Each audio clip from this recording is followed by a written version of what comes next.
Hii ni taarifa kwa umma ambayo imewekwa kwenye ukurasa rasmi wa Kanisa Katoliki Tanzania kutokana na kile ambacho ni story kubwa sasa hivi nchini Tanzania, ni kuhusiana na kuvamiwa na kuumizwa kwa katibu mkuu wa Baraza la Maaskofu TEC, ndio bwana, ambapo anaitwa Padre Charles Kitima, ndio bwana. Sasa mambo yamekuwa mengi, ambapo sasa hivi Kanisa Katoliki limeweka hii hapa taarifa kwa umma kupitia ukurasa wake wa Instagram, ikiandikwa kwamba taarifa kwa umma: kuvamiwa na kuumizwa kwa katibu mkuu wa Baraza la Maaskofu TEC, Padre Charles Kitima.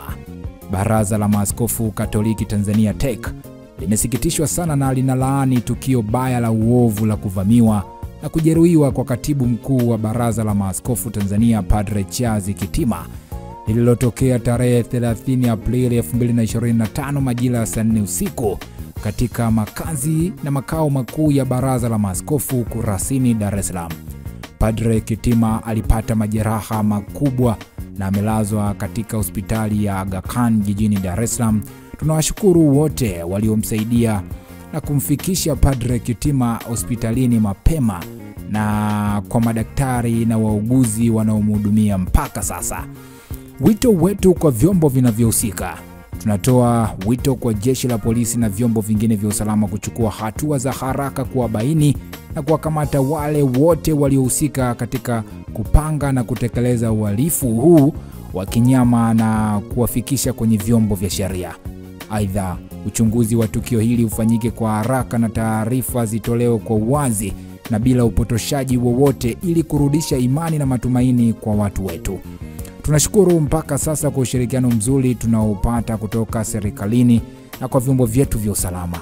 Pia tunawashukuru watu binafsi, taasisi za ndani na za kimataifa zinazoendelea kulaani na kutupa pole kwa tukio hili baya la aibu kwa taifa letu. Tunaomba waamini na watu wenye mapenzi mema muendelee kumwombea neema ya uponyaji Padre Kitima, na pia kuliombea taifa letu amani na umoja. Aidha, tunaomba muwe na subira na uvumilivu wakati tukisubiri matokeo ya uchunguzi wa vyombo vinavyohusika katika Kristo mfufuka. Imesainiwa hapo na Askofu Eusebius Nzigilwa, makamu wa rais Baraza la Maaskofu Tanzania, ambapo ilitolewa Mei 1, 2025, kwa maana siku ya jana imewekwa hii. Kwa hiyo ndo hivyo. Huyu anasema mbona maaskofu wetu ni kama wanatuchelewesha sisi, tunataka watuelekeze cha kufanya, tufe tukiwa watakatifu. Okay, amezungumza hivyo, anasema tumsifu Yesu Kristo. Ninaipokea taarifa hii ya mwanzo huku nikisubiri taarifa rasmi ya uchunguzi kukamilika ya walioshiriki kabla ya kuingia kwenye novena. Mungu amfanyie wepesi Father Kitima. Okay, anasema sasa meza waliotingisha ni ya vinywaji vya gharama sana. Okay, anasema Mungu mtakatifu, mtakatifu mwenye enzi, mtakatifu uishie milele, utuhurumie sisi na dunia nzima. Okay, anasema hii meza waliotikisa vinywaji vilivyopo ni vya gharama vibaya mno. Huyu anasema wamechokoza moto wa Roman Empire. Huyu anasema hili tamko ni jepesi sana, kaeni mtulie alafu mtoe tamko. Huyu anasema sasa mama anaanza shida tena. Sijaelewa hapa amemaanisha nini. Wanasema kanisa letu lina intelijensia iliyotukuka, kama polisi watashindwa hiyo kazi, ngoja tuone wao watakapoanzia na kuishia. Wakiwa nasema sawa, naona wanaanza kutuchokonoa, tunaomba jambo hili lishughulikiwe mapema, maana naona kama kuna kizungumkuti hapo.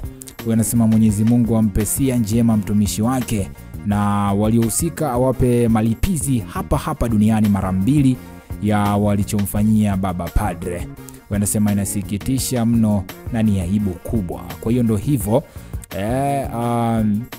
Baraza la Maaskofu Tanzania kwa maana ya TEC wametoa huu hapa wito, umeelewa vizuri kwa vyombo vinavyohusika, hasa jeshi la polisi na vyombo vingine vya usalama, kwamba wachukue hatua za haraka za kuwabaini na kuwakamata wale wote waliohusika katika kupanga na kutekeleza uhalifu huu wa kinyama na kuwafikisha kwenye vyombo vya sheria. Lakini pia baraza hilo la maaskofu Katoliki Tanzania kwa maana ya TEC limeenda mbali zaidi. Kwanza limesikitishwa, lakini pia limelaani tukio baya la uovu la kuvamiwa na kujeruhiwa kwa katibu wao huyo, katibu mkuu wa baraza hilo la maaskofu Tanzania ambaye ni Padre Charles Kitima, lililotokea tarehe 30 Aprili 2025 majira ya saa 4 usiku katika makazi na makao makuu ya baraza hilo la maaskofu yaliyopo pale Kurasini jijini Dar es Salaam. Si ndio? Mtazamo wako ni nini? Hii ni VOT Media. Hakikisha umesubscribe kwa ajili ya kupata taarifa nyingi zaidi.